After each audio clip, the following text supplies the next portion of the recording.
Камера идет? Идет мотор. Закройте, пожалуйста, дверь и сядьте, пожалуйста, если можно.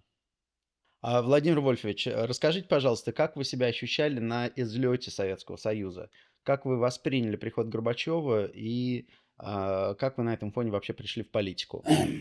Ну, первый год, когда он стал, буквально март 45-го, мама в больнице лежала в Сокольниках, 33-е. И даже она обрадовалась. Я пришел ее попроведать. Говорит, ну вот все, слава богу, молодого избрали. Ну, я тоже это обратил внимание. Потом у них пленум в апреле, через месяц.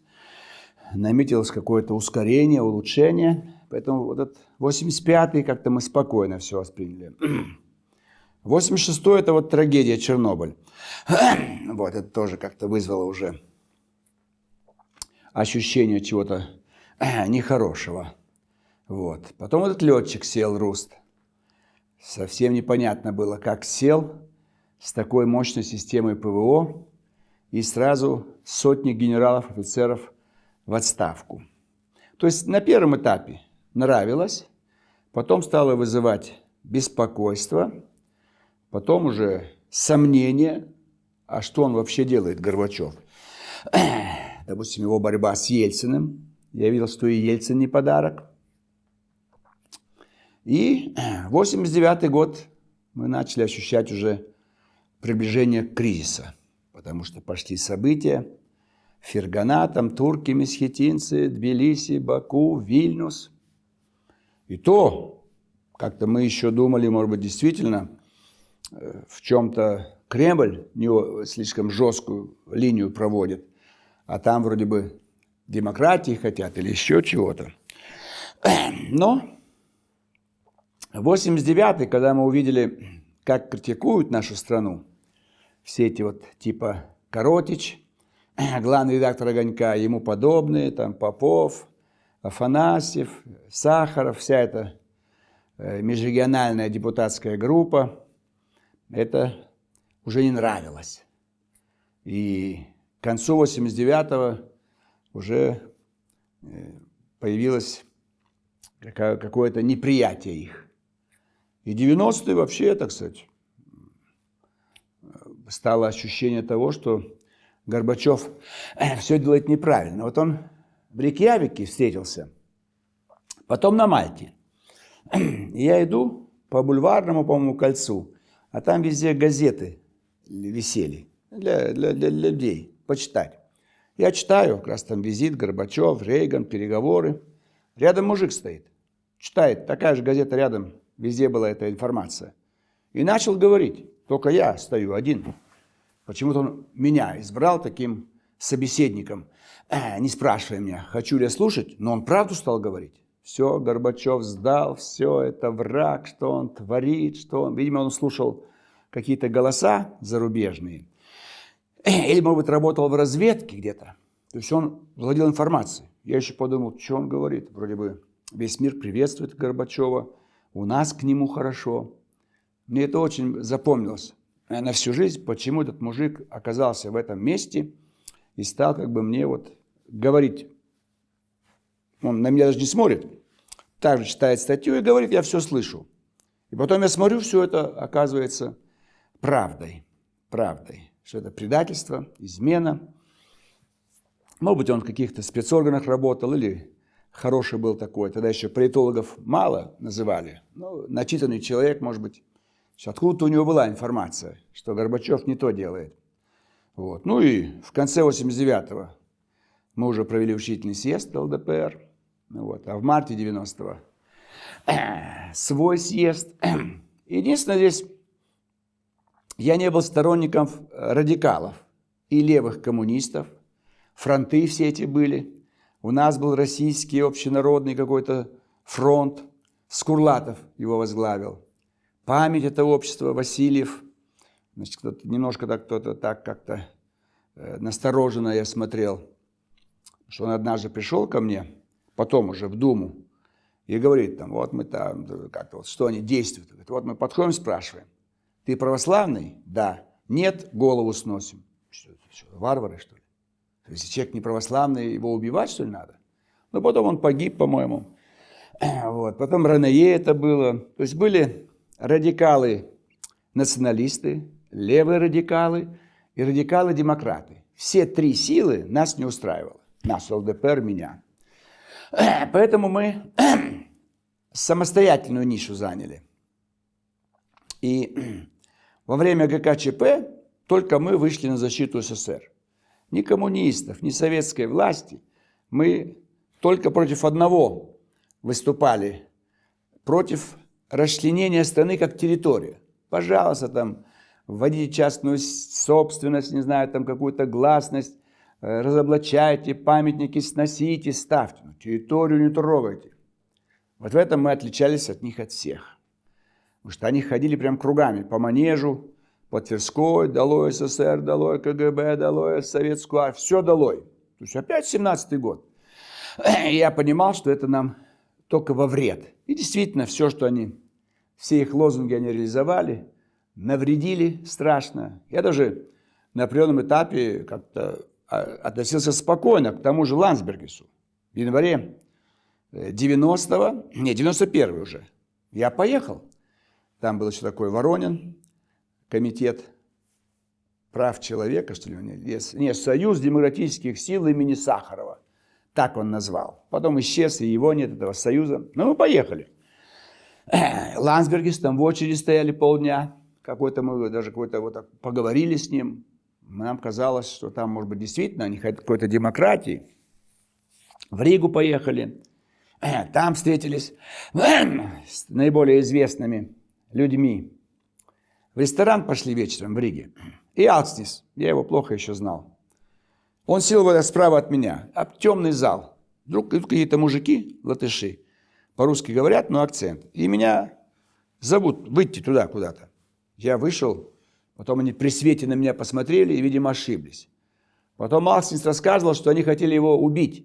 Пришли за ним. Они знали, что в этом ресторане с нами вместе он. Но в темноте ошиблись, я сидел с краю, меня они позвали поговорить, как это обычно. А он правее сидел. Тоже мне Рига запомнилась. То есть вот декабрь 91-го окончательно полное разочарование Горбачев. Потому что он мог струсить, не поддержать ГКЧП. Но он струсил в сентябре 91-го. Но в декабре он мог навести порядок. У него была в подчинении 5-миллионная армия. КГБ СССР. То есть все ждали от него решительных действий. Ничего не сделал. Тогда я понял действительно, что он скорее враг, чем друг нашей страны. И уже, когда отпустили цены январь 92 года, рухнули мои деньги. Мои родители копили, вся семья копили. У меня 100 тысяч советских рублей, это 10 машин «Жигули». 10. Через год на покрышку ничего не осталось-то. То есть обман. Обман в политике, в морали, в экономике, во всем, во всем. Отвратительные все эти явления. То есть с 85 по 93, пока не прошли первые выборы в Госдуму, уже это вызывает только ненависть эти года. И группировка Горбачева и Ельцина. Они одинаковые, оба предатели. Как раз день рождения вот в феврале у нас, 1 февраля у Ельцина, а у Горбачева 2 марта. Это вот отвратительное впечатление произвели. То есть они не были коммунистами настоящими, властолюбцы. Борьба за власть. Им хотелось быть в Кремле, как русские цари, как Брежнев, там восседать, оттуда выдавать все директивы, почетный караул. Это вот обычные приспособленцы, которые оказались волею судеб наверху. Горбачева, мне кажется, вели намеренно, потому что он был в Ставрополе. Что ему в Москве делать? Для него освобождают должность секретарь ЦК КПСС по сельскому хозяйству. Внезапно умирает Федор Давыдович Кулаков. Здоровый, нормальный человек. Вдруг внезапная смерть. Потом я уже так анализировал, это ему освободили. Тут же Горбачева в Москву. Секретарь ЦК. Вот, это там какой-то 80-й год или там. Ну, Брежнев еще был, 81-й. Брежнев, ему говорится, напутствовал на работу. А через 2-3 года довели до генсека. И все порушил. Я так думаю, это было заложено в 5-м управлении КГБ СССР. Вот не могу встретиться с Денисом Филипповичем Бобков, он-то все, наверное, знает. Это, мне кажется, был проект, созданный внутри КГБ, демонтировать советскую власть, убрать КПСС, может быть, убрать республики, но они только часть выполнили. Убрали КПСС, советскую власть, а республикам, наоборот, отдали все территории. Потому что уже очень так все шло подозрительно мягко. Крючков вдруг ничего не делает. Язов, вот он еще жив, маршал. Очалов, Грачев, Лебедев, то есть 5-7 генералов предали. Бакатин, Кобец, ну, сколько там еще их. Даже 10 нет человек, которые сдали страну, все сдали, слабые. Но это порочная практика кадровой работы в КПСС. Наверх могли пробраться только слабые, тупые и трусливые. Поэтому, когда они выбирали генерального секретаря, ему не на кого было опереться. Еще Брежнев опирался на фронтовиков. И сам фронтовик. Уже Андропов понял, а с кем руководить. Он сказал фразу, которую не все поняли. Мы, говорит, не знаем еще общества, в котором живем. Что он был председателем КГБ. Он-то знал. Черненко вообще такой вариант случайный. А Горбачев выполнял уже сценарий. Потому что все, что он делал, это было неправильно. Нужно было убирать КПСС постепенно. Начать с того, что не принимать в партию. За счет естественной убыли она бы сокращалась. При кадровых решениях не учитывать членство в КПСС, чтобы люди не стремились. Не проводить съезды КПСС. Прекратить выпуск газеты «Правда» и так далее. И потом убрать республики, создать единую страну под названием Россия. И самое главное, начинать давать экономические свободы. По 1% в год, 1%. Это незаметно, но это бы насыщало рынок. И через 10 лет, уже в 95-м, была бы отличная страна. Какой Китай? Мы были бы ведущей страной мира, и демократия была бы, и экономика здоровая, и нас было бы 300 миллионов, и уступил бы власть кому-то другому, кто-то там созрел бы, может быть, тот же Романов с Петербурга, там, или Щербицкий с Украины, тот же Назарбаев с Казахстана. Подобрались бы люди, которые могли, Алиев из Баку. Много людей было тогда еще. Еще никто не уехал из страны, все было хорошо. То есть это все-таки, мне кажется, если все проанализировать, что сделал Горбачев, то он выполнял чужой сценарий. Потому что это, как бы, его там принимали хорошо на Западе, потому что он был свой для них. Видимо, он четко давал добро, что делать надо ему, находясь на этом посту. Все время туда ездил. Как вот сейчас Порошенко, Украина. Он не вылезает из-за границы. Получает инструкции, деньги и выполняет их задания. Поэтому все-таки Горбачев, он себя выдал фразой, когда спускался с трапа самолета, прилетев из Фароса 23 августа. В четверг или в пятницу это была. Четверг или в пятницу. Я, говорит, всю правду вам не скажу. Это наглец. Ты еще президент СССР, ГКЧП, аресты людей, страна в недоумении, а ты всей стране говоришь, я всю правду вам не скажу. Вот вся правда в том, что он выполнял сценарий. Я за него говорю правду, ибо он мог не объявлять гласность, а начать хотя бы косыгинские реформы восстановить, столыпинские, и спокойненько страна бы развивалась. И ложь, что рынки, что магазины были пустые, склады были завалены продуктами и товарами.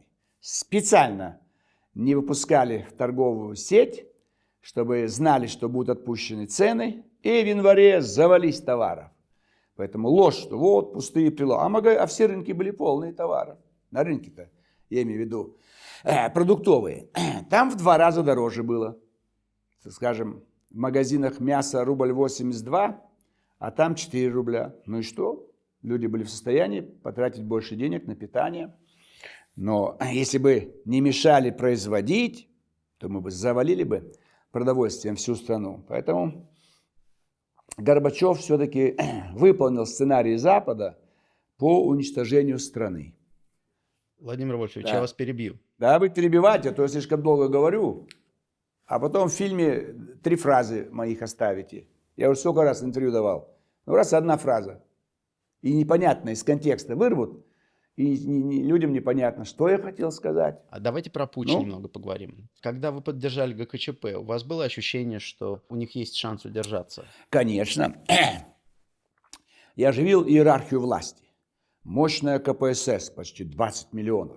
Мощная армия, 5 миллионов стоит в Европе, 500 000 в Германии и по всей Восточной Европе. КГБ, 200 000 офицеров, такой мощной тайной полиции. И я знал внизу страх людей. Ведь когда утром 19 августа объявили о создании ГКЧП, самый отъявленный антисоветчик Гамсахурдия, президент Грузии, прибежал к командующему Закавказским военным округом и ключи положил от Грузии. Вот все, Грузия ваша, я ничего. Из Прибалтики самые отъявленные звонили, мы члены КПСС, мы за советскую власть, нас вот одурманили. То есть они все ждали ареста. Они все боялись, что их всех арестуют. То есть если бы вместо Крючкова был бы я, или вместо Янаева был бы я, или хотя бы рядовым членом меня бы не включили. Я ведь был в пятницу, накануне ГКЧП, меня принял Янаев. Он еще в пятницу был вице-президентом. В понедельник он уже будет исполняющим обязанности президента. Я в июле направил письмо Горбачеву. Вижу, что-то не то происходит в стране. Думаю, примет меня. А он-то как ко мне относился более мягко. Как-то улыбался, где-то там руку я жал, когда я бывал на их съездах. Как гость. Меня только гостевой давали, как лидеру новой партии. Партий было много. И, значит, я ему письмо направил с просьбой принять меня. Я занял 3-е место. 12 июня закончились выборы. И в июле я направил письмо. Я не знал, что он 4 августа уедет в отпуск. Он, уезжая в отпуск, передал часть бумаг Янаеву и говорит: Геннадий Иванович, вот тут Жириновский просится на прием, ты сам его прими. И Янаев нашел время вот на 16 в пятницу. 16 августа в пятницу, часов 12. Я первый раз в Кремль. Значит, иду к нему, он сидит такой хмурый, он уже знает, что все это, что знает, что происходит в стране. И почему-то меня на имя, Володя. Меня никто никогда Володя, даже родственников заставляю по имени-отчеству. Я говорю, что происходит, что вы мер не принимаете, вы что? Да, ты прав, конечно, надо бы, все, то. Я же не знал, что они вот-вот готовят что-то. Если бы он мне предложил бы, я бы обязательно бы, так сказать, согласился бы стать членом ГКЧП и заставил бы этого Крючкова и Язова принять самые жесткие меры. Может быть, получил бы полномочия там, начальника полиции Москвы. Ведь все в Москве можно было делать. Ничего не надо было делать. Собчак бы дрогнул бы, испугался. Ну вот они сами выступили. Ну, я обрадовался. Я был счастлив. Это был, значит, второй радостный день в моей жизни. Первый радостный 12 июня 1991 года, когда я 3-й на выборах президента, беспартийный, 45 лет. И я занят. 6 миллионов человек проголосовали за меня. 8%. Проценты, может быть, звучит не очень 8, но количество людей 6 миллионов. 213 тысяч. 207 человек по всей стране. И большинство офицеров советской армии и КГБ. Что были закрытые участки. Например, Новосибирское училище КГБ. У них закрытый участок. Там почитали протокол. 90% за меня, а не за Ельцина. И я был счастлив. А как так получилось? В чем был ваш секрет? Я выступал против Ельцина. Он громил армию, КГБ. Я говорю, это нельзя делать. Они, значит, выступали в поддержку сепаратистов, в поддержку, значит, частного сектора, сдавали страну Америки, а я все наоборот. Великая страна, вы что делаете вообще? Восстановить мощное КГБ, армию, навести порядок, так сказать. Прекратить сепаратизм, уничтожить уголовку. Потом я все это прочитал в заявлении ГКЧП. Они этого самого требовали. Навести порядок. Только они обещали землю дать. Я не мог обещать давать землю, поскольку я не был при власти. Поэтому 19 августа утром Звонит мне приятель, Минаков, он еще жив, можете у него взять интервью, мой одноклассник. Включи телевизор. Я скорее включаю. Балет, Лебединое озеро по всем программам. И периодически диктор объявляет, там, с сегодняшнего дня в стране вводится чрезвычайно создан комитет ГКЧ, и все-все. Наконец-то. Как я был счастлив. Я в машину сажусь, у меня штаб был в гостинице «Москва», 7-й этаж. Приезжаю туда, собираю Высший совет ЛДПР, и они обращались ко всем гражданам СССР. Просим нас поддержать. Направьте там письма, телеграммы о своей поддержке всех мер, которые обозначил ГКЧП. И мы даем ТАСС. Высший совет ЛДПР полностью поддерживает создание ГКЧП и перечень тех мер, которые объявлены. В 9 утра, 19 августа. Это все в ТАСС есть. Это подтверждено уже. Единственное, это сделали мы.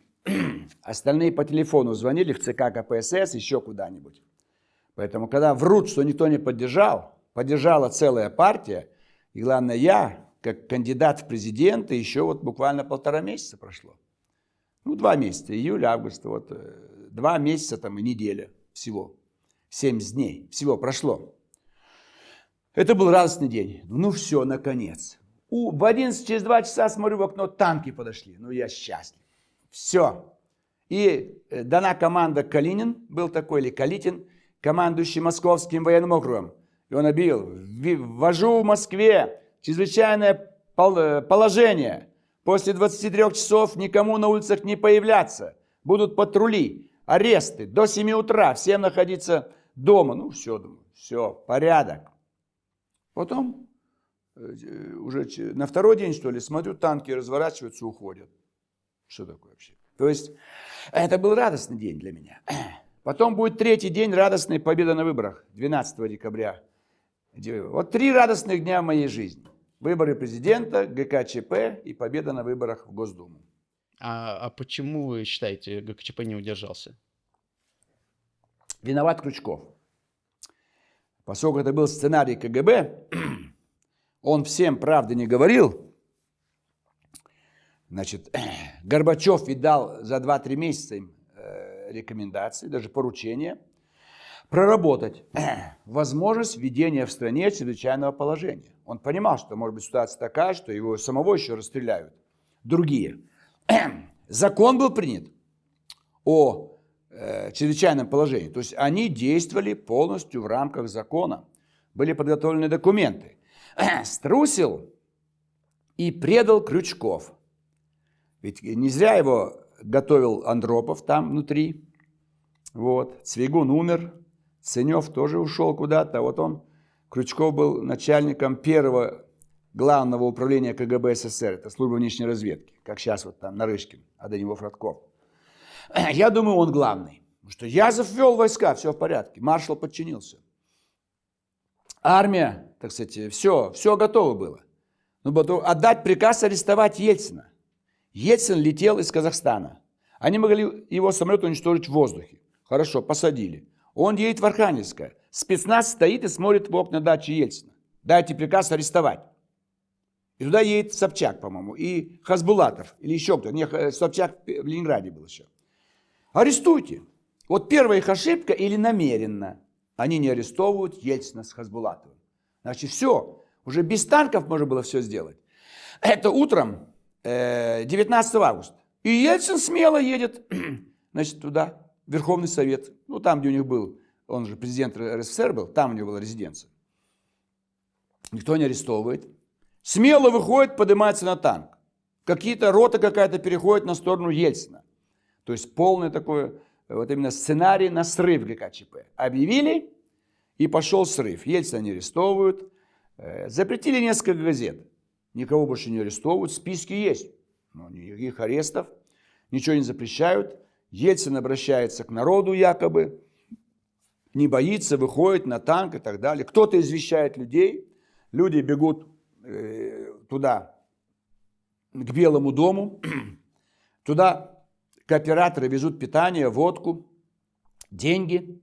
Почему я не пошел? Я тоже москвич. У нас было тогда 11 миллионов, по-моему, или 10 миллионов. Кто пришел туда? Кто им позвонил? Вот. И это был срыв. Они испугались? Нет, намеренно. Не было никакой команды. Вот они утром объявили, они встретились, по-моему, в субботу. 17 августа, суббота. 18 день этот вот международный авиационный салон МАКС в Жуковском был. Встретились недалеко от меня, Теплый стан. Когда строил эту резиденцию закрытую КГБ, нам говорит, какой-то интернат для престарелых. Кирпичное здание, забор с проволокой, ворота зеленые. Это вот такая резиденция Крючкова, чтобы там на Лубянке, если есть враги, прослушивают, он туда уезжал. Там они провели последнее совещание в субботу. Все расставили по своим местам. Все силовики у них. Пуга, министр внутренних дел, КГБ, сам Крючков, министр обороны. Ну все в их руках. Что еще надо? И утром все объявили. А дальше все, тишина, паралич. Арестовать – нет команды. Задержать – нет команды. Расстрелять – нет команды. Все. Значит, по плану введения чрезвычайного положения в отдельных городах на полгода. Не по всей стране. В первую очередь Москва. Ну, вводите чрезвычайное положение. Ничего не вводится. Объявили, больше ничего не делается. Вторник опять недоумение. Так у кого власть? Кто что делает? Крючков молчит. Вот он главный, так сказать, организатор и блокиратор. Он заблокировал выполнение, так сказать, всех функций по линии ГКЧП. Он главный. А почему он сам свою деятельность блокировал? Он испугался последствий? Да нет, сила была в их руках. Они бы сформировали бы мощное правительство. Сразу было непонятно, испугался этот премьер-министр. Как его фамилия? Янаев? Нет. Павлов. Павлов. Это мне сразу стало. Павлов заболел. Что ты заболел в понедельник, лето? Я понял, трусы, предатели. Начинается. Один заболел, другой в Москве ничего не делает, никого не арестовывает, не выступают. Вот они после обеда в понедельник пресс-конференцию провели и все. Позови молодых офицеров. Скажи, всем стоять, молчать всем. Вечером начнем расстреливать. Вот расстрельные списки. Не выходить никому на улицу. Все арестованы считаются. Все организации распущены. Парламент распущен. Горбачев арестован, при оказании сопротивления убит. Ельцин убит. Все вы поняли? Власть пришла в чьи-то руки. Ничего нету. Пресс-конференция, да, мы хотели, вот Горбачев, он заболел, вот сейчас мы... Что за ГКЧП? А Павлов заболел, все у них заболели. Горбачев заболел, премьер-министр заболел, командующий Московским военным округом ни черта не делает. Кто разрешил? Вырубите весь свет, поставьте грузовики, танками окружите этот Белый дом, никого не пускать, аресты производить. Ничего не делается. Толпа там собралась, полупьяные, что-то там орут. То есть никого не арестовывают, никого, все пропускают. Кого-то бы вот сценарий сорвать. И ничего же не делалось. 3 дня, а потом Язов говорит, я решил вывести войска. Кто тебе разрешил это делать? Вы заседание провели ГКЧП? Кто принял решение о выводе войск из Москвы? Да вот еще вводи. Всю армию введи сюда. Пару миллионов солдат поставь. Пусть во всех гостиницах живут, во всех школах. Питание есть во всех ресторанах. Он выводит. Где? Это же миллионную армию можно было ввести сюда. Она вся стояла под Москвой. Где все это? Ничего не... Вот несколько танков, Кантемировская дивизия или там еще 2-я, Таманская дивизия. И все. Это же... А где инструктаж? Солдаты улыбаются. Какой ГКЧП с улыбкой стоят. Им цветы дают. Мороженое им дают. Что это? Праздник. Фестиваль, карнавал. Ты все видел своими словами. Своими глазами видел. Это вот как бы, значит, беда. Единственное, манеж. В 10 утра прибежали демократы. Какой-то Иванов у них все руководителем был. Видимо, его убили, больше я его не видел. Постояли, покричали. На меня стали орать. Я с 7-го этажа Жириновского под суд. Что я объявил, что мы поддерживаем ГКЧП. И больше они не собирались. То есть навести порядок было элементарно. Все боялись. Никто не знал. Но кто председатель комитета? Янаев, исполняющий обязанности, молодец. Из Кремля быстро поставь все каналы. И объявить, так сказать, чрезвычайное положение по всей стране. всем руководителям территории прибыть в Москву, в противном случае арест. Они все приехали, как шавки бы, стояли бы на вытяжку. Он бы назначил новых там, всю власть передать военным или полиции, КГБ. Все боялись, Запад боялся. Лужков со мной это часа 2 говорил по телефону. Они у меня вырубили свет в номере, чтобы, так сказать, я ушел бы оттуда, поскольку, значит, я поддержал КЧП. Вот. Выгнать им они боялись, потому что действительно какой-то был демократический настрой у всех, как выгонять. Кандидат в президенты только что был. Тогда свет вырубили. Я звоню Лужкову, он был еще зам у Попова. Так тот не занимался тем, чтобы мне свет, а все спрашивал, а как дальше, а что будет, а что будет. Часа 2 мне голову морочил. Вечером прихожу домой, Дейч, Марк Дейч такой был, корреспондент, по-моему, «Голос Америки», работал здесь, в Москве. Тоже, вы не знаете, а что будет, а где, как. Я действительно не знал, что будет. Но они решили, что, значит, я все знаю, так сказать. И раз я поддержал, может быть, я вообще и вхожу в это ГКЧП. А если бы вы были в ГКЧП, вы бы пошли на силовые действия? Обязательно. Был бы порядок. Немедленно арестовал бы Ельцина, Хасбулатова, любой, кто пикнет. Там, Гайдар, Чубайс, кто пикнул, немедленно арест. Сразу бы арестовал их всех. Всех в Лефортово. И самых злостных при оказании сопротивления уничтожить. Чтобы все поняли, что главари этого ельцинского переворота уничтожены. Потому что любой переворот обязательно начинается с уничтожения руководителей. Вот Керенский, он бежал, ну все, его не успели. Вот Янукович, он бежал. Поэтому любой переворот нужно уничтожить руководителя режима, который был до тебя. Иначе тебе никто не будет подчиняться. Если бы я один хотя бы вошел к ним, все. Крючков ко мне с симпатией относился. Поэтому или Крючков действительно что-то с ним случилось. Ну, что ему бояться, когда все в его руках? Ну, какой смысл-то бояться? Все-таки это был, наверное, сценарий. С другой стороны, если был сценарий, почему по этому сценарию он оказывается в тюрьме? Ведь он же все сделал. Ведь Ельцин звонит ему в среду, во вторник звонит ему. Потому что слух пошел, что в ночь со вторника на среду будет штурм Белого дома. Ельцин звонит, Крючков, да не волнуйтесь, никакого штурма не будет. Какой ГКЧП? Ты успокаиваешь главного противника. Ты скажешь, все, немедленно сдаться всем. Через 2 часа я взорву ваш Белый дом к ебаной матери. Все бы там, все встали, все бы вру. Уже же этот Коржаков приготовился бежать в американское посольство с ним. Они все дрожали, все были в страхе, так сказать. Элементарно было все сделать. Ну, не сбили самолет, ну, не арестовали в Архангельском. Белый дом, скажи жестко, блядь. Немедленно явиться в КГБ. Всем, блядь. И Ельцин там, и Хасбулатов, там, кто там, Гайдар, Попов, там, Афанасьев. Ничего не говорит. Вы не волнуйтесь, штурма не будет. То есть сплошное предательство. То есть это был сценарий. Начать что-то, чтобы у Ельцина был повод советскую власть отменить, КПСС разогнать, и Горбачев сам. И Горбачев, вот сценарий-то. Ведь у него была вся власть в декабре. 25 декабря, что он сдает власть-то? Он президент СССР, его никто не имеет права прикоснуться, он в Кремле. Ему подчиняются вооруженные силы всей страны еще. И он тоже пишет заявление, слагаю себя, в сентябре слагает полномочия генеральный секретарь ЦК КПСС, в декабре президент СССР. То есть сценарий, тебе плюют в морду, а ты говоришь спасибо и вытираешься.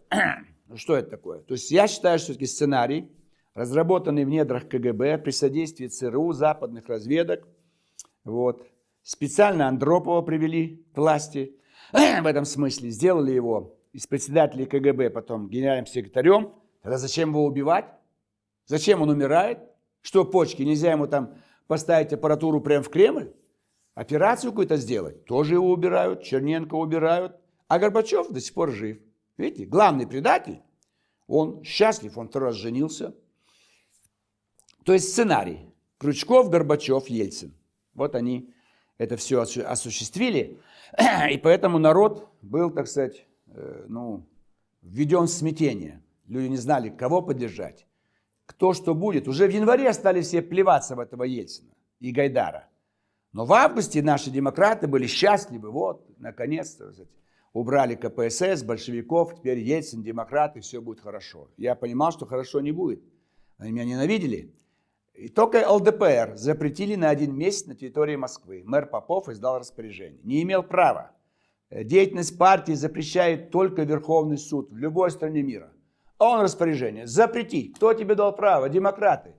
То есть Горбачев не стал запрещать ничего. ГКЧП не стал запрещать. А вы в сентябре начали с запретов политической деятельности других партий. Мерзавцы. Кто же их будет уважать? Кто им поверит, если они хуже коммунистов пришли к власти, эти радикальные демократы? А Владимир Вольфович, а вот вы говорите, за меня голосовали 90% КГБ. У вас была такая жесткая позиция по поводу Да. всего. Я буду применять силу. А вот в этом смысле, как так получилось, что вы называетесь ЛДПР? А? Почему вы называетесь либерал-демократы? Потому что в тот момент это была гражданская война. Как там можно? Вот смотрите вам, демократы 100 лет назад, февраль 17 года. Они все проиграли. Нужно было создать мощную структуру, навести порядок. Пожалуйста, царя арестуйте, установите диктатуру. Корнилов, там, не знаю, еще несколько генералов, немцев добить и везде навести порядок в империи. Земли дать на новых освобожденных территориях, там, нам Константинополь переходил, в любом случае полно земли было. Они все демократы, мы демократы, вот они, демократы, с февраля 17 до октября 17 все проиграли. Поэтому вы забудьте название партии. Страна в состоянии агонии, гражданская война. Врач-психотерапевт. А когда умер больной, нужно сделать ему массаж сердца открытый, электрошок. Ну уже не давайте уговаривать его, что ли? Так он уже умирает, уже сердце остановилось. Так и вы мне говорите, а почему партия либерально-демократическая? Да потому что во время войны нет демократии. Это была война. Война хуже, чем с немцами. С немцами мы его остановили и разбили. А тут они везде. Они спокойненько пришли к власти. Это что такое? И что, это вот они, так сказать, не были демократами. И поэтому, конечно, нужно было жестко навести порядок. Я же не имею в виду, чтобы ГКЧП было бы лет 30-40. Но хотя бы на весь 91 год. Они планировали на 6 месяцев. Там за 3 месяца можно было навести порядок. Все боялись. Тогда был великолепный вариант. Моментально бы все можно было сделать. Там и армия же стояла. Там можно было и Польшу вернуть в состав СССР и новой России. Армия стояла везде наша. Все бы заткнулись бы. Запад заткнулся бы. Никто бы не пикнул. Буш-старший был бы счастлив, что СССР хотя бы ядерное оружие не будет расползаться. Он был бы рад, чтобы рухнул СССР. Но если бы ГКЧП победил бы, они бы ни слова бы не сказали. Ни слова. Давайте перейдем к вашему 3-му счастливому дню, к Да. выборам в Думу. Расскажите немножко про то, как развивался конфликт между Верховным Советом и президентом. Ну, значит, Верховный Совет СССР – это был первый и последний советский многопартийный парламент. Там была только КПСС, КПРФ уже. Но там были беспартийные. Те, кто победили на альтернативных выборах. Без поддержки партийных органов. Там было широкое обсуждение. У Верховного Совета РСФСР было много прав. Они формировали правительство. Вот. И они отслеживали каждый шаг Ельцина. Они увидели, что пошла не так приватизация. Отпуск цен. Грабеж пошел в стране. Вот. И стали сопротивляться. Их обманули с чеками на приватизацию. Они хотели, чтобы чеки были именные и не подлежали продаже, чтобы можно было только лишь на них купить акции предприятий каких-то, стать сособственником и получать какие-то деньги, чтобы была вторая зарплата у людей. И они стали сопротивляться Ельцину. Вот. И Ельцину это не нравилось. Периодически ставился вопрос об импичменте. И он понимал, Ельцин, что с таким Верховным Советом он не сможет дальше управлять так, как от него требовали демократы, радикальные. Группировка Попов, Афанасьев, Бурбулис, Гайдар, Чубайс и так далее. И сперва они предложили взаимно пойти на выборы. Это вот беда Верховного Совета. Ельцин был готов. Одновременно уходят на выборы. Той же осенью 93 года. Или весной 94 года. Тогда бы у ЛДПР был бы шанс оказаться в новом советском парламенте. Ну да, уже советскую власть бы все равно отменили. Но депутаты заортачились. Это вот упорство коммунистов. Только как они, и они не понимали, что Ельцин президент уже, что он не их бывший товарищ, депутат, так сказать, и не председатель Верховного Совета России. Он президент с самыми высокими полномочиями в 1991 году. Но Конституция еще была советская. Поэтому они предполагали, в рамках Конституции у них еще было много прав. Потом, когда примут новую Конституцию, он вообще будет, так сказать, узурпатором власти. Началось противостояние. Они его на отчет призывали, критиковали. Он очень самолюбивый человек. Он не приемлет никакой критики. Очень властолюбивый. Вот, из народа, в лаптях да по паркету. Вот, так сказать, деревня Будки. Обычный деревенский грубый мужик. Вот, окончил в Екатеринбурге вуз, инженер-строитель. Вот прораб, все. Его потолок прораб на стройках города. Строит дома, больницы и все. А такое его твердая позиция мне понравилась. Там горком, обком, а потом Лигачев. Кадров не хватало у них. Вот он его в Москву перевел. И вот он здесь в Москве тоже проявил свой уральский характер. Такое упорство, такое упрямство. Вот я сказал. Нет такой вот лобильности, значит, вот, гибкости не хватало ему. И он, значит, вот, и рядом окружение Бурбулиса и все прочие. Давайте наведем так, порядок, давайте. Вот он, противостояние. Идет. Референдум. Он его выиграл. Все артисты помогали ему. Тогда народ еще думал, что, может быть, Верховный Совет не прав. Может быть, Ельцину дать больше прав. Потому что он реально у власти там был 1,5 года. И все валили на правительство Гайдара. Он его убрал, уже Черномырдин. То есть люди стали ему как-то, еще верили немножко ему. И в апреле, прямо, по-моему, в мой день рождения был референдум, 25 апреля 1993 года, за него народ против Верховного Совета. Это его вдохновило. Лето наступает, и он этот указ издает, 1400. Конституционный суд против него, Зорькин. Вот. Но он все равно решил все-таки прекратить силовым методом деятельность Верховного Совета РСФСР. Это чудовищно. За него голосовали как за представителя демократических сил. Горбачев ни один Верховный Совет не приостановил. ГКЧП не арестовала ни одного депутата, а это приостановили деятельность парламента. Ну хорошо, вы нарушили Конституцию, но вы не пускаете депутатов ни туда, ни сюда. Вырубают свет, канализацию и, наконец, расстреливают. Нигде в мире такого не было. Танки поставили на этот мост и шарахнули по Белому дому. Вот это то, что должен был сделать ГКЧП. Это должен был сделать ГКЧП, значит, вот 19 августа, чтобы никто не подходил бы к Белому дому. А люди семечки щелкают, мороженое, зрелище. Танки стреляют прямо в центре Москвы. Это настолько оболваненное население. Кого угодно поддержат. Не Ельцин, другого бы какого-то черта поддержали бы. Давай, революция, давай. Ленин, давай. Сталин, давай. Горбачев, там, Ельцин. То есть поднять народ на разрушение. Всегда люди довольны. Стрелять, давай стрелять. Завтра я брошу клич. Пойдем грабить магазины на Тверской. 100 тысяч прибежит. Грабить давай, это хорошо. Это же не работать, не учиться. В этом опасность любой революции и любых радикалов. Надо их пресекать деятельность. И вот, в конечном итоге, разгромлен Верховный Совет. Расстреляли несколько тысяч. А говорят, там 150 человек, несколько тысяч. Хоронили прямо стадион юных пионеров рядом. Там надо вскрыть все и посчитать, сколько трудов. Увозили баржами, увозили грузовиками.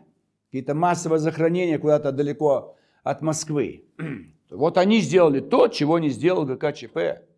Так ГКЧП в тюрьму, а Ельцину памятник. Это где такое может быть?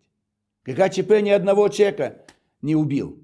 Это там в переходе, так сказать, Садовое кольцо, дождь был, скользко. Сами они, эти трое чудаков, погибли. Может быть, полупьяные были. Обычное ДТП. А здесь расстреляли несколько тысяч. Расстреляли парламент, ему памятник, ему фонд, ему библиотека и все остальное. Это что такое? Это сейчас делается. В 2016 и 2017 1 февраля отмечают его день рождения. Вот это вот противостояние совершилось. Я как раз возвращался из Германии. Мне говорят, не надо ехать, там что-то 3-4 октября, самое сложное. Давайте объедем. Куда, говорю, объедем? Поехали прямо и все. Я в Сокольниках жил. Все и тогда тоже боялись. Опять тоже какие-то танки, какие-то, не знаю, движения, грузовики, солдаты, там, люди, там, коммунисты, что-то такое. Они штурмовали Останкино, сколько там всего было. Вот так оно закончилось. И он тут же объявляет выборы. Ну, в ноябре. Объявили выборы в середине ноября. Мы с трудом успели сдать документы. Назначили на 12 декабря. Референдум. Новая конституция была готова. Вот тут Ельцину я понравился. Я всем нравился. Горбачеву, КГБ, армии, народу и Ельцин. Потому что все критиковали новую конституцию. Я из чего исходил? Что если все равно принимать, то нужно хотя бы эту принять. Потому что иначе только в этой конституции заложены выборы Государственной Думы. А если мы эту не принимаем, а старая приостановлена ее деятельность, то анархия. Конституции нет, выборов нет, будет диктатура. Люди не понимают этого. Поэтому я настаивал на том, чтобы пусть народ решит принятие Конституции. И мы принимаем участие в выборах. Много партий. Прошло 12, но приняло участие еще больше. И дали эфир. Вот единственное, что они не мешали, бесплатно и платно мы могли получить эфир. Бесплатно, естественно, весь реализовал, но я взял и весь платный. И пошли мне навстречу. Дали в кредит. Я рассчитывался потом в январе и феврале. Я выступал каждый день. То по одному каналу, по другому. Никаких дебатов. По одному выступали. Тихим голосом я говорил, что надо. И говорил не только вопросы национальные, государственные, внешняя политика. Я касался еще и проблем семьи. Я отдельно обращался к мужчинам, к женщинам, там, к детям. То есть мои выступления на фоне радикалов левых и демократов ельцинских, которые устроили гражданскую войну, кровь, насилие, народ сказал, не надо нам ни тех, ни других. И выбрали третью силу. ЛДПР, и мы победили, получив 23%, европейские проценты. Обычно партии получают 18, 20, 25, 28, вот так вот, 3-4 партии. Вот. 64 депутата, 59 по спискам, 6 одномандатников, в том числе я. И они надеялись, предполагали по их службам, в ЦИОМовским всем, что побеждает Демвыбор России, Гайдар. В крайнем случае демократическая Россия, там, Старовойтова. Партия Шахрая Пресс, партия Российского единства и согласия. Ну еще там прокремлевские, Женщина России. И вдруг ЛДПР. Значит, я думал, ну 1-2 мандата, хоть что-то. И устраивают Новый год политический в Кремль, столы накрыты. Где-то часов в 10 начинает информация идти. Чукотка уже подсчитали, там Камчатка и информация. Там 3-4 округа они объединяли. Победила Либерально-демократическая партия России. Там 28, где мы до 28 получали, где 29, где 15. Максимум был Псковская, 43%. Это рекорд. Но в общем, по итогам, потому что Москва, Петербург, конечно, меньше, 23. Так они все обалдели. Столы накрыты по 10 человек от каждой партии. Значит, вот сидят все, выпивают, закусывают и слушают диктор. Они объявляют: победила либерально-демократическая, ну что, все. Весь Дальний Восток, на первом месте ЛДПР. Я просто, счастлив был. Потому что не просто мы станем депутатами, победа. Где? В России. После этого советского периода, 73 года, когда вообще ничего нельзя было сказать. Это было счастье. Это самый лучший день в моей жизни, 12 декабря. Потому что 12 июня, 3 место. Тоже результат хороший, но это не победа. ГКЧП, я не его организатор, и они проиграли. А тут победа. Полная, целая партия, становимся парламентской партией. И, значит, вся страна за нас. Это значит, что вся страна за нас. Да, 13 миллионов. Это же целая страна. В 91-м 6, а это уже в 2 раза больше. Значит, моя позиция и ЛДПР увеличиваются, растет. Вот 3 счастливых дня в моей жизни.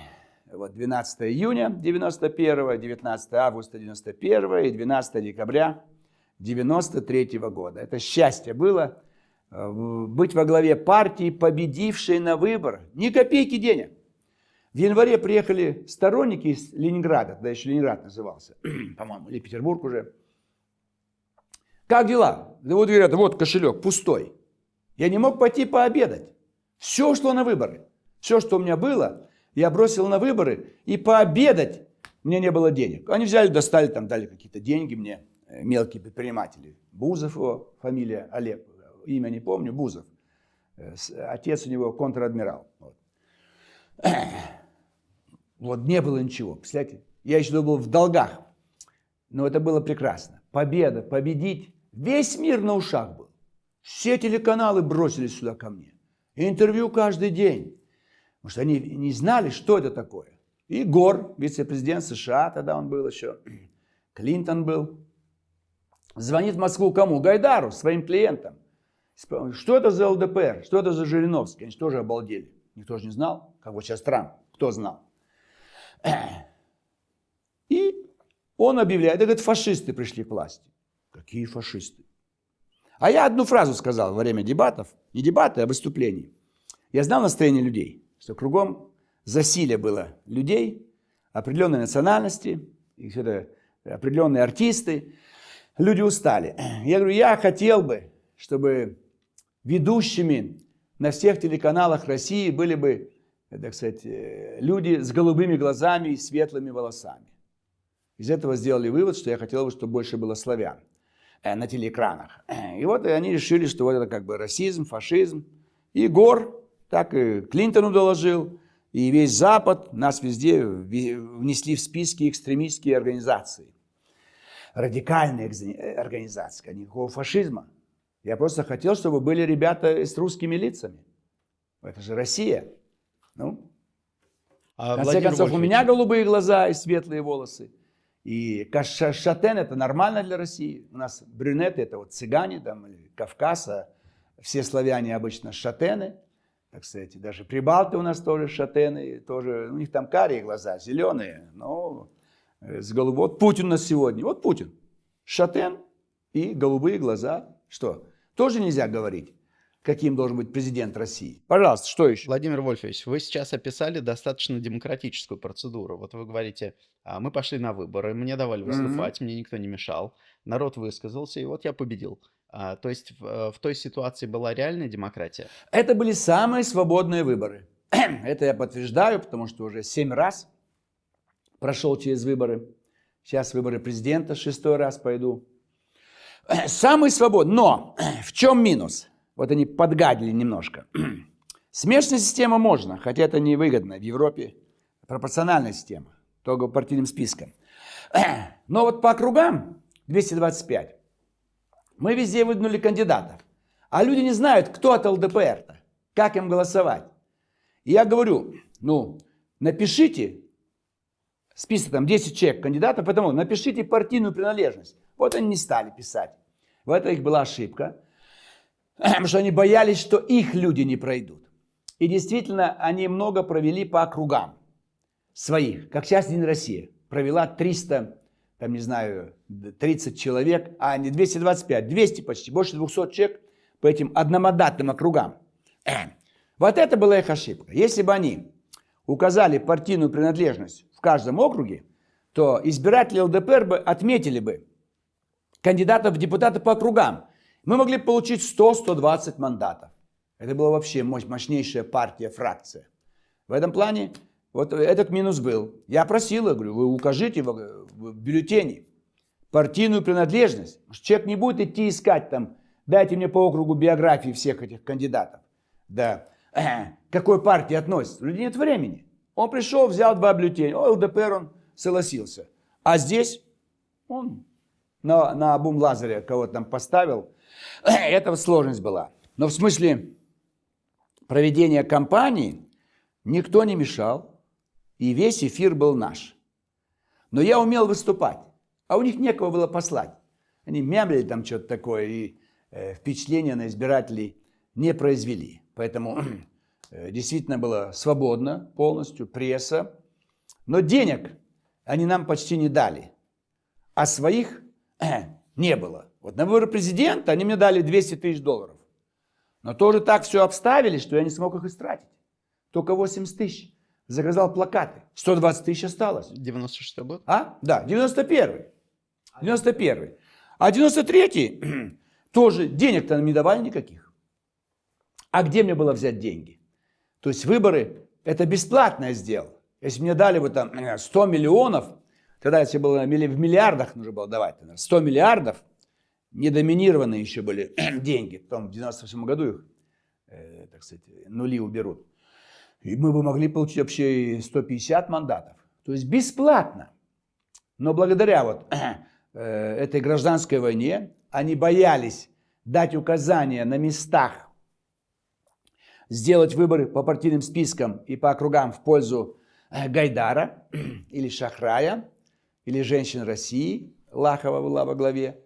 И Галушка в тот момент был председателем КГБ. Россия уже была, СССР уже не было 2 года ровно. И подвели итоги. Ельцин ему звонит. Говорит, ты что ты не мог что-то помочь? Выиграл какой-то там Жириновский ЛДПР. А он им говорит, Николай Михайлович Галушка, Борис Николаевич, вы же просили провести демократические выборы. Вы же на весь мир объявили, выборы будут демократические, свободные. То есть Ельцин оставался коммунистом. Раз проигрывает Гайдар, ну там КГБ, подтусуйте. В этом смысле и КГБ подтвердило, он сейчас мемуары свои издал, 4 тома. Он пока жив, у него возьмите интервью. Вот. И действительно, по партийным спискам никакого давления не было, а по округам они не указали партийную принадлежность. Это вот небольшой минус был. И никакого финансирования. Никакого. Сейчас у нас финансирование на выборы тоже не дают. После выборов, выборы президента, я получаю деньги за каждый голос. Там. А выборы в Государственную Думу тоже денег никто не дает нам. Поэтому здесь, но сейчас хотя бы есть финансирование ежегодное. А тогда бесплатно, но в условиях демократии, но в условиях, что 2 месяца назад в стране была гражданская война. Полыхал парламент, горел парламент. Вот на фоне горящего парламента люди испугались и коммунистов, и ельцинских демократов. Потому что Гайдар призывал к оружию, Зюганов призывал к оружию. Он пришел в Верховный Совет, говорит, вот, все везде, патроны, как это, матрос-железняк. Это рассказывали в мемуарах участники обороны, Белый дом, это вот депутаты. Стоять насмерть, все там. Рудской обещал там авиации придет на помощь. То есть была война. Все, Шапошников угрожал там что-то такое. Я буду бомбить. Тоже он был да, командующим временным вооруженными силами. То есть было состояние сверхнапряженное у всех граждан. То ГКЧП 91 год, то расстрел парламента, то 2 года вообще ваучеризация прошла. Цены отпустили. То есть народ был взбешен и возмущен. И вот это вот его... И тут спокойно выступает лидер какой-то партии, которая не участвовала ни в том, ни в другом. Мы не были в Кремле, не были в Белом доме, я никогда не был коммунистом. Все новые партии возглавили все коммунисты бывшие, КПСС. Как и сегодня. Единая Россия – это все коммунисты. И Кремль – это все коммунисты, и правительство, и губернаторы. Только ЛДПР. У нас те, кто никогда в КПСС не состоял. И народ выбрал нас. И это было приятно, и счастье было для меня, потому что это была победа. И победа не случайная. Потому что мы выступали, говорили, меня уже знали 2 года, даже больше, 90-й год весь, 91-й. 4 года уже партия функционировала активно. Мы митинги проводили. То есть это была такая как бы победа обоснованная, закономерная. То есть народ выбрал центристскую линию. Ни с левыми, ни с правыми. По центру. Вот здесь мы выступили уже как либеральные демократы. Потому что уже не было ГКЧП, гражданская война закончилась, так сказать, КПРФ там случайно они восстановили за 2 недели до выборов. Она была запрещена в сентябре.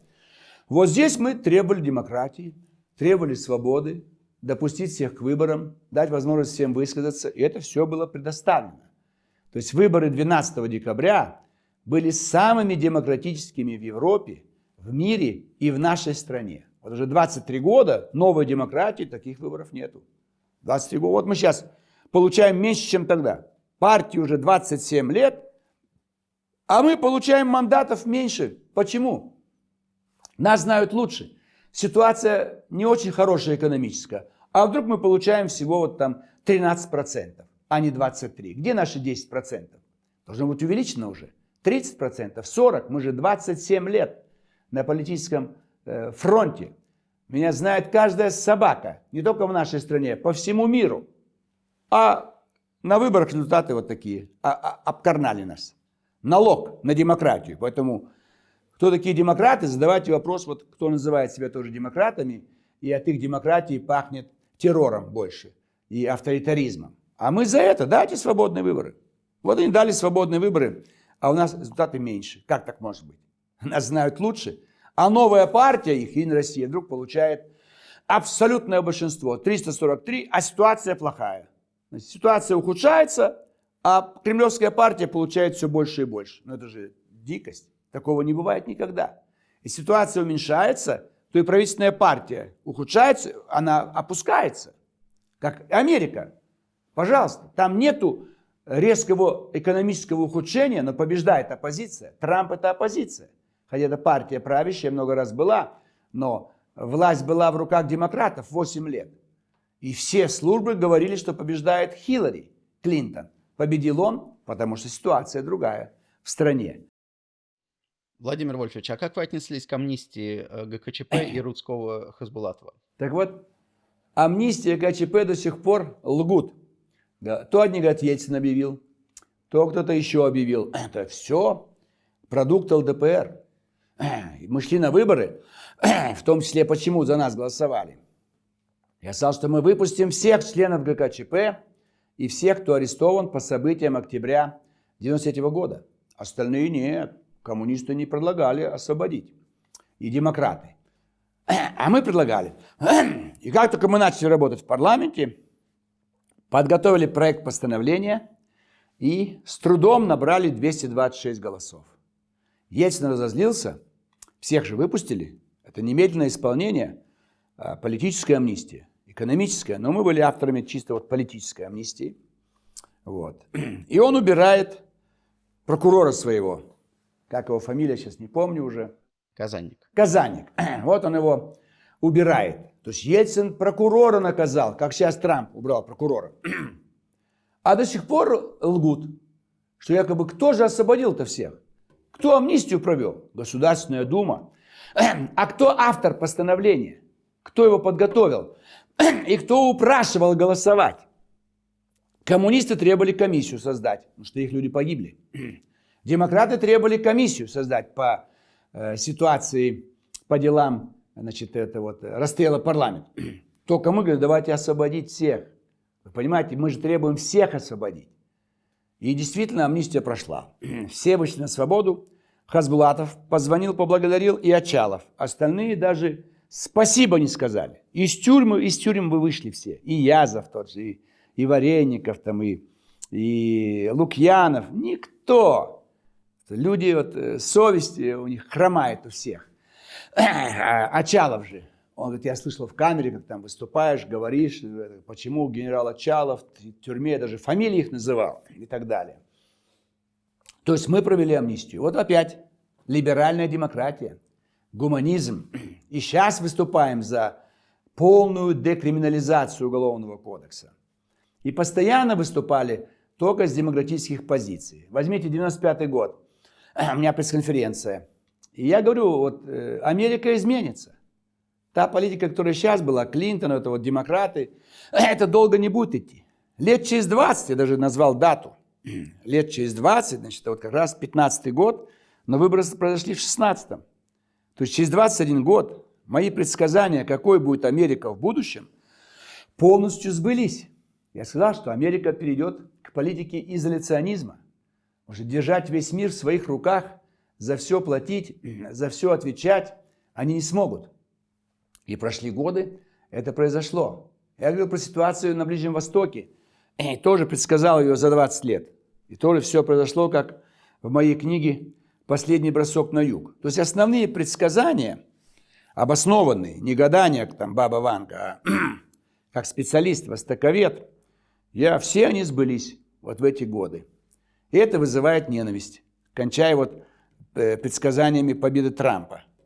Там Миронов говорит, что там хрен редьки не слаще. Что за прогноз? Причем есть хрен, редька. Ну, а Зюганов тоже, все мы президенты, все против нас. Согласен, никто, все борются за свои интересы. Но Трамп-то будет лучше для нас, чем все послевоенные президенты, начиная от Трумана и до Барака Обамы. То есть каждый год мы давали анализ, давали правильные оценки прошлому, правильные оценки настоящему и правильный прогноз на будущее.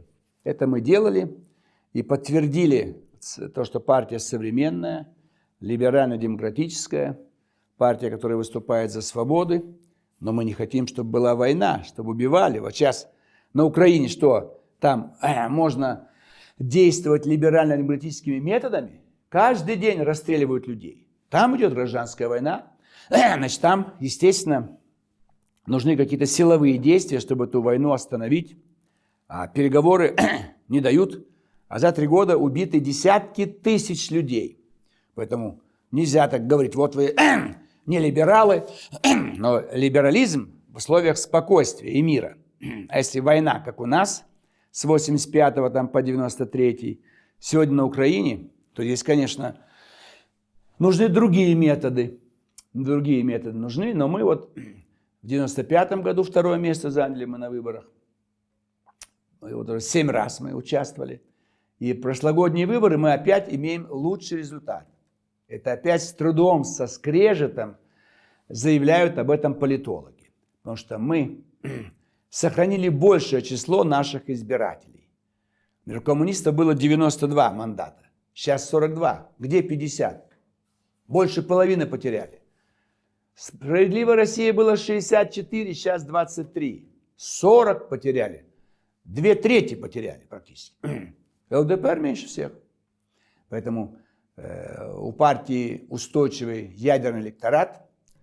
И потенциал партии 10-15 миллионов. В процентах 20-25 мы можем иметь. На выборах президента мы можем победить или же спокойно занять 2-е место. Это тоже высокий результат. Но самое главное, у нас самая объективная оценка вот всех событий 90-х годов. Остальные все искажают. Все пытаются свою правду навязать, свое видение дать. А вот объективно только мы говорим. Еще буквально пару вопросов. Да. А расскажите, пожалуйста, про выборы 96-го года. Вот у вас после победы в Думе в 93-м году не появилась уверенности, что реально дойти до самого конца, и вы сможете стать президентом? И буквально пару слов. Как эти выборы проходили, как вы их оцениваете? Ну вот январь 96-го года, рейтинг Ельцина там 3-4%, до 5%. Замеряют мой рейтинг, тоже около 5 точно есть. И группировка Попова стали и ко мне присматриваться. Пригласили на обед, стали расспрашивать, какая у меня программа и так далее, и так далее. Но они не знали, что банкиры объединятся все, и все силы бросят на Ельцина, ибо были настроения у Ельциного окружения в выборах не участвовать. Тогда элита новая, еще не очень сформировавшаяся, они не хотели возвращения коммунистов. А кроме коммунистов я был наиболее реальной фигурой. Поэтому мы к выборам подготовились. Опять, значит, по деньгам я сумел собрать $300 тысяч всего. Значит, Явлинскому Гусинский дал $50 миллионов. Чувствуете разницу? А Ельцину американцы привезли самолетами миллиарды и бросили всех своих политологов. Дали вот штаб, у них был гостиница «Президент-отель» в 91 году и в 96 году.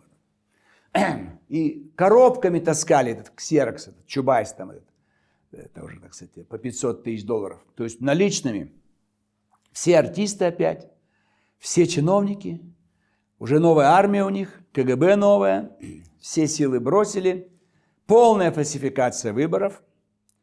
Значит, и у меня отобрали голоса, выпустили Лебедя специально на мое поле. Вот он 14%, и мне 6% оставили. Вот 20%. А если добавить украденные, 30% у меня. Если Ельцин бы не участвовал в выборах, мы с Зюгановым во второй тур. И я мог победить. Но они все силы бросили, но молодцы, не стали нагло фальсифицировать в первом туре. В первом туре, значит, Ельцин не получил 50, по-моему, там где-то около 40, а Зюганов больше 30. Впритык они шли. Вот он, значит, Лебедь обратился к избирателям, чтобы поддержали Ельцина. Вот все эти банкиры, все сбросились. То есть телевидения уже было меньше, критика была страшная, там, значит, мешали встречаться. Значит, даже на первых выборах президента, ну и вторые потом, Ельцин когда, трудно было встретиться с избирателями. Все это срывали. Вот в Иваново я даю телеграммы, приезжаю, организуйте встречу. Обязаны по закону. Ничего этого нету. На улице активисты там собрали людей, мегафон, и, значит, я выступаю, а в конце выступления подходит старушка и говорит: спасибо, сынок, что ты за Ельцина. Она даже не поняла. Я же не могу выступать, говорить: я Жириновский, я Жириновский. День и ночь по радио. Ельцин, Ельцин, Ельцин. Люди уже обалдели. У всех впечатление, что только один Ельцин. Про нас ничего не говорят. Вот. Поэтому очень сложно было, потому что люди не могли понять, где, кто, что. Значит, и не хватало денег объехать всю страну, собрать людей. Голос уже сел тогда. Осип, охрип, потому что в день 2-3 митинга. Это же тяжело. Это машина, скорость. Ехать. Поэтому вот 96-й год, значит, выиграл Зюганов во втором туре. Все переписали под Ельцина, у него забрали, особенно в национальных регионах. Вот. И я прихожу в Думу, у нас столовая такая есть, виповская, для руководителей фракции. Там 2-3 столика, ну, официантка обслуживает. Я подхожу в 10 утра, поздравляю, Геннадий Андреевич, вы победили. А потом узнаю, что он в 5 утра уже поздравил Ельцина. Ну, что это такое? Ну, хоть потерпи, когда объявят результаты. Результаты объявляют в 10 утра, Центральная избирательная комиссия, в 10 утра, в понедельник. А ты в 5 утра звонишь Ельцину и поздравляешь. Он боялся ареста, боялся, что его уничтожат. Коржаков прямо сказал: мы тебя в Кремль не пустим. Он боялся, что если выборы честно проведут, и он победит, то его могут просто убить и все. В этот страх, и он, естественно, скорее позвонил Ельцину, что, мол, как хотите объявлять результаты, я вас поздравляю. Он так не говорил, конечно, но он про себя думал: ну как хоть, пускай будет Ельцин, лишь бы его бы не тронули. Но жизнь дорога же, что же ему? Все-таки хочется пожить, что же погиб. Он Рохлина убили же. Кто убил, пока до сих пор неизвестно, но ясно, что по политическим причинам. Вот это вот выборы 90-го года. То есть фальсификация пошла тотальная. В 91-м меньше, в 93-м году по партийным спискам все чисто сделали. В 95-й уже пошла фальсификация на выборах в Госдуму. Учебник выпустили «Современная история России». И результаты выборов 95-го года. Наш Дом России второе место. ЛДПР второе место. Но в наглую даже в учебниках истории искажают результаты. Значит, по партийным спискам мы на втором месте. Коммунисты уже восстановились. У них было первое место, у нас второе. Наш Дом России третье. Вот таким образом мешали, искажали, клеветали, шельмовали. Помещений почти нету, денег нету. Вообще денег не было. Вот сейчас нам дают деньги. Вот на 17-й год ЛДПР миллиард. Можете понять? Совсем ноль и миллиард. Как партии руководить? И расходы в день 3 миллиона в день.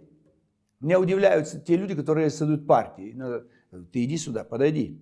Ты имеешь в виду, что ты знаешь, что каждый день 3 миллиона рублей. У тебя есть? Нет. Что ты занимаешься такими вещами? Какая партия? Ты сперва узнай, сколько это стоит. Это честное содержание партии. Это я не говорю там какие-то там подарки от кого-то, а именно содержание. Вся страна, штаб-квартиры, транспорт, люди, съезды, печать, аппарат. В день 3 миллиона, в месяц 100. Это чтобы на плаву быть. Это не побеждать, а на плаву. Где у тебя? Нет. Куда ты лезешь? Вот сейчас миллиард. Пожалуйста. Это получается 100 миллионов приблизительно. 80 миллионов в месяц. Вот так вот. Все? А давайте буквально еще, да? чуть-чуть про выбор преемника поговорим. Для вас это неожиданностью стало, когда появился Путин? Вы знали, кто это такой? И что вы по этому поводу думали? Значит, я первый раз познакомился с Путиным осенью 98 года. Сюда перебрался Оджалан, лидер турецких курдов. Я его знать не знал, но Митрофанов-то у нас был депутат, почему-то он решил ему помочь. И мы его где-то на даче разместили. Израильская разведка подсказала туркам, что он находится в Москве, в Одинцовском районе. И знали, что связано со мной. Я его в Шереметьево встречал. И я даже не заметил, когда Путина назначили председателем КГБ. Вот. Я с ним познакомился первый раз, 96-й год осенью, Бородин, управляющий делами. Ко мне хорошо относился, я к нему пришел, что-то мы поговорили, я ухожу. Подожди, сейчас ко мне новый зам придет. Из Петербурга приехал. Я думаю, о чем мне этот зам-то? И он говорит, вот Путин Владимир Владимирович. Я поздоровался, и все. Представляете, если бы я знал, что будущий президент. Через 5 лет он будет президентом, а через 4 года будет... Через 3 года председателем правительства. Второй раз осенью в КГБ меня приглашают. И говорят мне, вот Оджалан, там что-то вы занимаетесь, надо его отправить обратно, потому что он нелегально у нас относится. Вот второе знакомство. Вот. Потом я уже стал наблюдать, мне понравилось, он принял меня по-доброму в КГБ, первый раз пригласили. До этого с Хрущевым мы встречались, лидеры новых партий, просили о встрече с ним. Вот. Так что чем-то он вызвал симпатии. Первый раз я не успел поговорить, а тут мы посидели, там полчаса поговорили. И уже мне это было приятно, я наблюдал. И полетел на Чукотку в августе 99 года. И там слышу, Степашина освободить, назначить Путина. Ну, я обрадовался, что с Степашиным у меня был конфликт. Когда он был директором ФСБ, он на меня в суд подал. Я там его обвинял, что он там связан с Моссад, чем-то еще. Он, конечно, может быть, и не связан, но в полемике что-то я сказал. И с ним были напряженные отношения. А тут, наоборот, с Путиным хорошие. Мне не за что было в чем-то обвинять, но он ко мне по-доброму отнесся. Я слышу, он премьер-министр. И он, естественно, приходит к нам на утверждение, во фракцию, на собеседование и так далее, и так далее. И уже, когда Ельцин со слезами на глазах сдает свою должность, значит, и объявляют, что Путин, я был очень рад, что он исполняющий обязанности, потому что я его уже 4-5 лет видел, наблюдал и лично был знаком. И на выборах в Госдуму уже тоже пытались ЛДПР отстранить по неправовым основаниям. Я к ему пожаловался. У него Козак был руководителем аппарата правительства, новое еще, 3 месяца уже, август, сентябрь, октябрь, 5 месяцев уже они у власти. Вот, тоже он проявил вот это настоящий такой демократизм. И мы пошли на выборы под другими знаменами, блок Жириновского. Ну и потом выборы президента, Рождество, 2001 год. Вот его демократизм. Храм Христа Спасителя, он уже исполняющий обязанности президента и кандидат в президенты России в марте выборы, через 2 месяца. И он помощнику говорит, позови здесь Жириновского. Опять молодец. Говорит, ты кандидат в президент, и я, давай стоять рядом. И первый и последний раз я стоял рядом с исполняющим обязанности президента и кандидатом от Кремля президента России. Вот его демократизм. Такое отношение, такое теплое, товарищеское. Он сам позвал.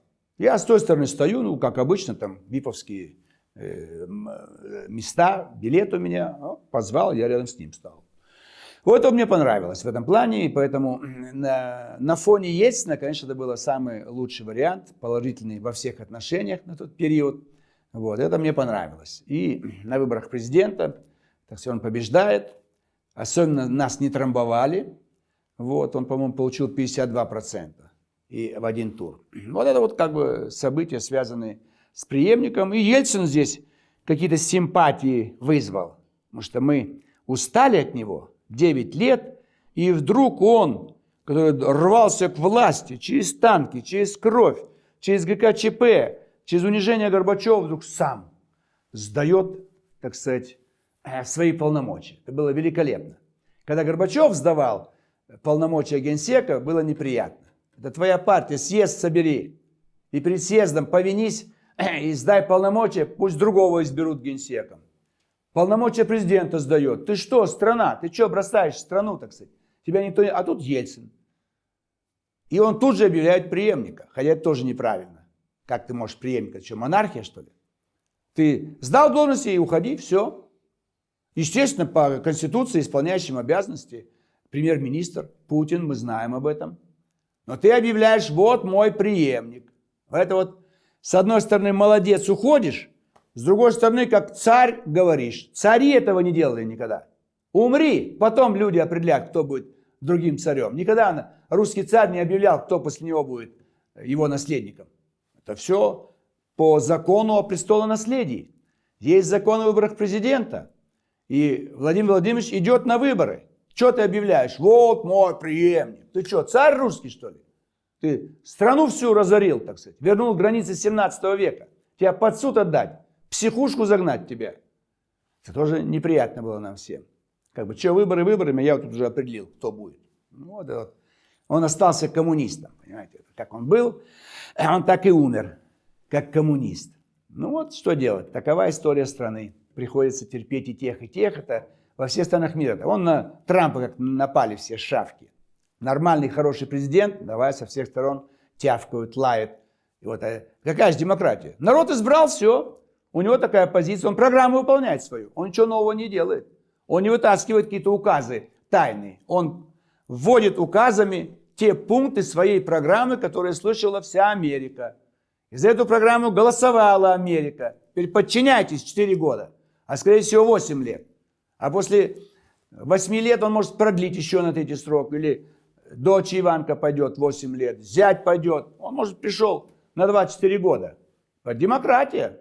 Почему дочь не может пойти? Вы хотели женщину, Хиллари? Вот будет Иванка Трамп, или там фамилия у нее там по мужу. А потом зять. Он молодой сейчас зять. И лет через 20 он еще будет сильнее. Почему зять не пойдет, так сказать?